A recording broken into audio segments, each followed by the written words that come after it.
What I want to talk to you about today is workforce hubs. Now, a workforce hub is a mechanism for governance that is traditionally used, or has been used, within health and care systems. And the example I'm going to use is the one that I was lucky enough to help set up, which was the one that operated across Manchester's health and care workforce team. Back must be about 12, 13 years ago now, when it was put in place as part of the bringing together of health and social care across 10 different areas, the whole of Manchester, which was quite a big piece. There are apparently at least another 9 of these around the place, because KPMG did a review of them for NHS England, I understand, and came up with the SWIM approach, which I will reference in this conversation. This course fits really when we talk about our workforce planning journey, as it were, because everyone's on a journey.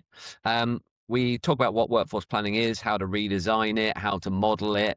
We can talk about how to develop a workforce plan. You can talk about the skills needed for frontline workforce planning. But this covers the whole topic of workforce hub. And we're going to give you an overview, talk about the team, the roles of a hub, and then we'll talk about SWIM at the end. And as usual, this is something that normally gets taught over half a day to a day, which we're going to do in half an hour. So, who cares about workforce planning? If you've ever listened to anything before, especially where we've talked about barriers, you will know the answer to that question is no one cares about workforce planning most of the time. People tend to care about finance. They sometimes care about patients. But when we're talking about what people are being told to focus on from the centre, it's typically not workforce planning in a lot of cases. But this, as an approach, is an answer to how you can care with regards to the workforce agenda, either in an organisation, technically within a team, but generally within an organisation, within a system, or within a region. And the overview is really that there's a whole lot of engagement involved.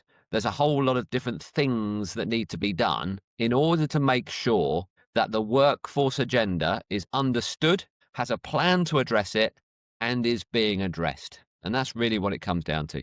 There are lots of names for these. We've heard of workforce hubs. We have talked about workforce collaboratives, talked about the workforce development hubs, workforce planning development hubs. There's even one called the Centre for Workforce Innovation, which focuses more, as you'd imagine there, on the future, on the innovation stuff. And none of these are called people hubs or anything like that yet, but I'm sure we will get to those. So there's lots of different names for it. But we call it a hub or a hub plus, which gives us a view on how this might be done. And what I'm going to talk you through is a structure that you can use to build your own one of these if you want to. Okay, so that's what one is. It is a set of people, it's a set of roles, it's a set of engagement, it's a set of things to do.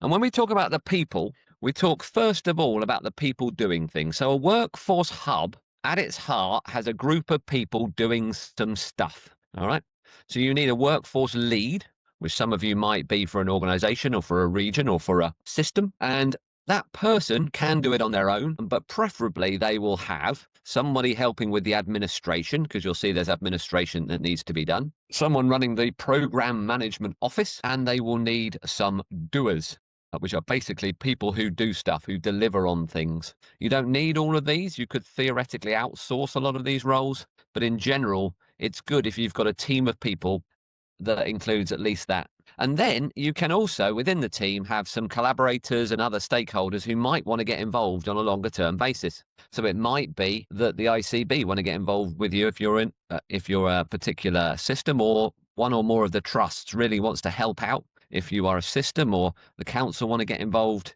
or whatever. You may also have collaborators. So, for example, when we helped set this up, I was working for a company called Finamore, and we continued to help after it for mutual benefit, for example. So you might have other collaborators. The people that are involved in that are the people that bring what we call heat and light to a team. So they do some work, they bring some expertise, sometimes bring some money, and the quid pro quo is that they get to hear what's going on, and they get influence as well. So if the council gets involved, the trust gets involved, whatever, they get more influence than those that aren't involved. So there is a team of people that does stuff, but there's also a wider team involved. So the system workforce lead, in this particular case, needs to feed into a group of people who are going to govern workforce. So these people are linked into the system governance or the governance of their individual organizations. So what you will probably have within a hub is that the system workforce lead will talk to the executive lead for workforce, who will sit on the system board, not necessarily always a statutory role or ever a statutory role, or even not sure if it exists anymore, but they will sit there. They may also have other organization reps or place reps or whatever else, people in senior positions. And those people need to be able to A, help set the strategy, and B, help deal with any issues and make sure that workforce is being sorted out. And those people should really love having one of these. They should also be linked into the system board, the regional people board. They should be linked in wherever possible so that they can undertake their two duties. So that's the team. Then they've got a ton of stuff that they need to do, and it's quite a lot of stuff. But this is the stuff that actually makes a hub work. So they need to make sure, and we'll go through each of these in detail in a second, or a little bit more detail. They need to make sure that there is a strategy for workforce for the system or organization. They need to make sure that there is a plan, a detailed set of interventions that are being undertaken against that strategy. That's a plan. They need to make sure that there are projects that are delivering against the plan, and they're actually delivering. And the PMO needs to be in place to monitor the progress against that plan. There needs to be a link to and from this group to system leadership to raise issues, understand the needs, etc. That's governance. There's also a couple of extras that are sort of less obvious, I suppose. One is key thing, engagement. There needs to be a mechanism to meet with stakeholders and collaborators regularly. There should be a mechanism for the system or the organization to find people to help with projects. That means there needs to be some sort of procurement angle. And there also needs to be what we call a baseline angle, which is basically the ability to be very, very knowledgeable about how many staff you've got, what your issues are, and how many you need in the future. And that is what we call baseline. So there's a number of different roles that the hub has. I'll briefly mention each one. So first thing, strategy. That is an overview of the workforce, the overview of the challenge. It's a clear view on the main projects, and there is a vision for the future, for communication and for alignment. So it's a light thing. We've talked before about plans and strategies. Strategies include plans, plans include strategies. The strategy bit here is the bit that communicates and aligns. The Greater Manchester strategy was a really good one with some very clear elements that said, right, we're focusing on talent development, we're focusing on grow our own, we're focusing on the employment offer, we're focusing on filling difficult gaps. The Greater Manchester's workforce strategy is available on their website, but you have to go through a firewall to get it. So that is a strategy. You need a strategy, and we talked about plans and strategies before. You also need a plan. So for each of those things we talked about, like grow our own, we need a plan for what that actually means. So that can include a Gantt chart, a detailed plan of some sort, a benefits realization plan, a communication plan. Basically, you need, keyword there, a plan, a detailed evidence set of interventions that are being undertaken or they're planned to be undertaken to improve the workforce against the strategy. Okay, so you can start to see the flow of this. There's a strategy. There's a plan to implement that strategy. There are also then projects to deliver that strategy. Now, these projects can be legion. They can be very, very specific, but they typically fall into a number of key groups. So there's normally projects that focusing on optimizing demand, and there's projects that focus on redesigning the approach within your system or theoretically within your organization. So redesign approach ones might be primary care playing a pivotal role. It might be bringing in population health management. It might be harnessing digital solutions, etc. Where we've talked before about workforce redesign is also system redesign. This is the redesign approach type stuff. It's not specifically workforce generally, but they are a big redesign. And for those of you going through new hospital planning at the moment, there are a number of projects you will have along these sort of lines. So things that are left shift, things that are digital solutions, and you might want to think about whether you need this for your program going forward to make sure that the things you think will happen will actually happen. There are other things that could be involved, so there can be redesign in priority areas. So rather than looking at something big like let's do digital, let's do a big digital thing, let's do a new communication system digitally or put in place AI, you might look at redesign within priority areas. Like, very interesting today, obviously mentioned around the place that a lot of hospitals missing their cancer targets. It might be cancer you focus on. It might be mental health. It might be urgent and emergency care or critical care or social care, for example. You might also address staff shortages in key groups. So it might not just be looking at redesigning priority areas or approach. It might be you're looking at medical and dental or radiology or mental health or GPs. And there might be general, very specific workforce interventions like a specific retention scheme, specific wellness schemes, system working, specific digital schemes or whatever. They could be general, very, very specific things you're going to do from a workforce point of view. Key thing there mentioned at the bottom, you could argue it should be at the top or in the middle, all the way through, making sure you're addressing inequalities, diversion and inclusion throughout it as well.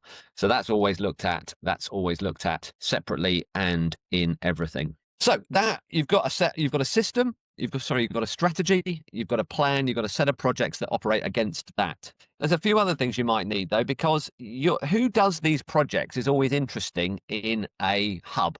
Because if you do all the projects, then it's quite expensive and your doers will be doing a lot. But what you might want to do is you might want to do some of the projects, but you want other people to do some of the projects as well for the good of the system. So, for example, taking the new hospital program as an example, you've got one organization, say James Paget, that's developed a workforce model that they then might be able to give everybody else or get out to everyone else. So you might ask them to lead on that area. From that basis, the people in the hub need to be developing a set of people who can respond to requests for help where you want some help. They need to be able to identify where there are gaps in the market, in where there is work to be done, but no one is currently doing it. They need to be advertising those gaps to people. They need a way of telling people, hey, we need someone to help with this, this, this, and this. They need to be able to record those responses, develop a set of options as to who might be able to help with that, engage with the people board to identify who is going to help and then manage that delivery. Now, obviously, some of those trusts or partners, GP surgeries, training hubs, social care, voluntary organisations or whatever else might say we want to help anyway and it's for free. But in other cases, there's going to need to be money involved. And that also needs to be part of this as well. Because if you're going to make stuff happen, it costs and you have to start paying for that as well. So you can do that as well. You don't have to do it all yourself. Some of it can be done procurement wise. I'm going to jump to engagement and just talk about that, because that's a key part here about this, is that what you want is to engage with people so that they tell you what the issues are.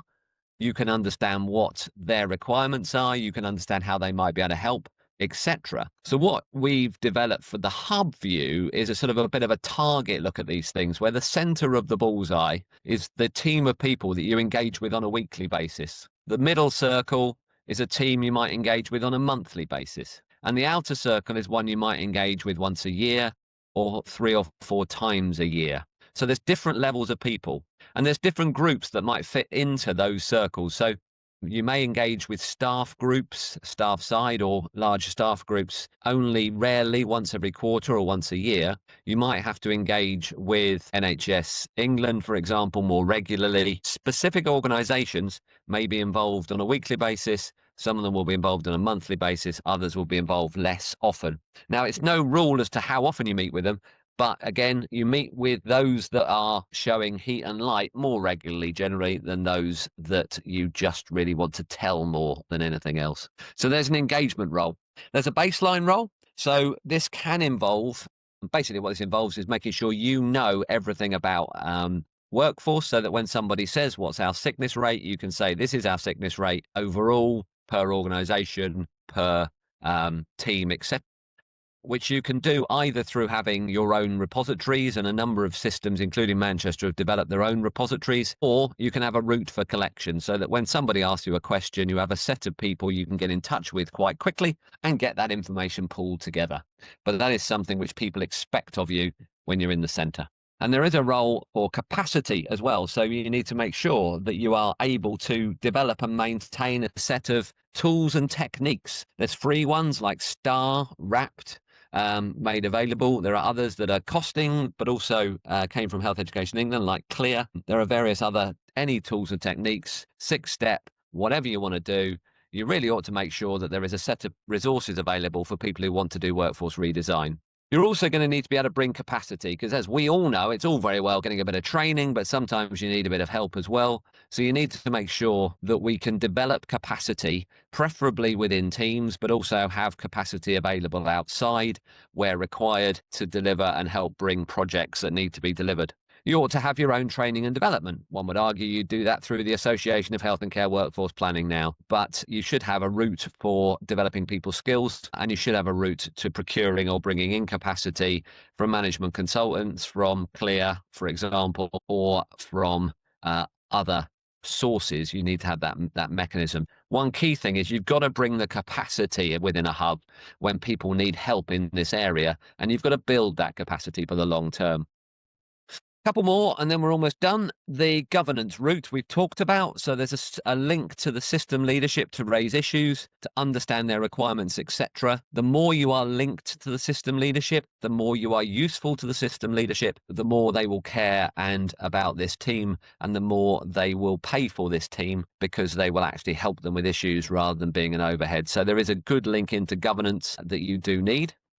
And last and by no means least is the mechanism to monitor against the plan. When I worked in Manchester, there was a lady there whose name I've forgotten, but she was a weapons grade program manager in terms of what she did. She was able to understand the job that needed to be done. So she was very clear on what the gaps were within the program, and she made sure that we were filling those gaps. She made sure that the various meetings that occurred on a weekly, monthly, or annual basis, especially those formal ones, had all the paperwork done. She had monitored every plan, made sure she had a clear view from each program as to where it was, so that she could very clearly set out where we were against the plan, and we could therefore deal with it. So a program management role is, I would say, critical. In that case, we had somebody separate. It might be something you have to do yourself, but people that are good at this are worth their weight in gold. So to summarize, you have a set of people in the middle of the bullseye, and you'll have other people that you are collaborating with on a less regular basis, monthly, quarterly, annually, etc. You have a number of different things you need to do: engagement, governance, program management, strategy, plan, projects, procurement, and understanding the baseline. And that together is a workforce hub. Now, workforce hubs never really completely taken off, because you don't need them and nobody cares about workforce, as we've talked about before. But a while back, I believe it was NHS England, and I believe they got KPMG to develop the SWIM approach. System Workforce Improvement Model is what it stands for, and I quite liked it. It never seemed to go anywhere. I don't know what happened to it. It seemed to just disappear off, but you might be able to find reference to it around the place. But I just wanted to mention it because you may come across it again in some form or another. This was the picture that there was a picture sent around which covered 6 different areas. It talked about the need for governance. It talked about the need for a set of prioritized challenges at leadership level. It talked about the need for strong external relationships. It talked about appropriate levels of resource being made available across the ICS to deliver on things. It talked about the need for an identified senior reporting officer and workforce team to address the challenges, and it talked about the need to engage with many people, including staff side and other representative bodies. They were the kind of 6 elements of SWIM, and I think you can see they do fit quite nicely into the stuff we've talked about. But then, okay, of course they do, because I think Manchester was the best example of the 10 that they apparently looked at anyway. So that is what they, of course, that's what they saw. So that's an element of somebody else looking at this and saying, yes, this is something worth doing.